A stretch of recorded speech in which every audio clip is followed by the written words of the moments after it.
দেওয়া হয়েছে। আমরা প্রমাণ সহকারে আমরা এখানে এখানে আমাদের সেন্ট্রাল একজন নেতা আছে সাত্তার পাটোয়ারি ভাই, তার কাছে পর্যন্ত আমরা, আপনি জানেন, আপনার কাছেও কিন্তু আমাদের আবেদন আমরা দিয়ে আসছি।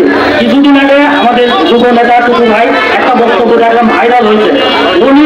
উনি স্পষ্টভাবে পরিষ্কারভাবে টুকু ভাই উদ্দেশ্যে আমি বলছি, আপনি বলেছেন যারা দীর্ঘদিন এই 15 বছর 17 বছর যারা আন্দোলন সংগ্রামে ছিল না, যারা ভূমিকা রাখে নাই, যারা আমিনের উপর সর হয়ে সুবিধা নিয়েছে, তাদেরকে কোনো কমিটি আনা যাবে না।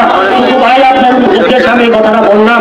কিন্তু আপনি যাদেরকে নিয়ে আজকে প্রমাণ করছেন তাদের কাছে আপনি প্রশ্ন করেন, কুষ্টিয়া যে কমিটিগুলো দেওয়া হয়েছে, রূপসা কমিটি, কুমারখালী কমিটি, কুষ্টিয়া দিচ্ছেন, কুষ্টিয়া পৌর কমিটি দিয়েছে, হানিফের সাথে ছবি আমরা ভাইরাল, এই কমিটি সবাই জানে।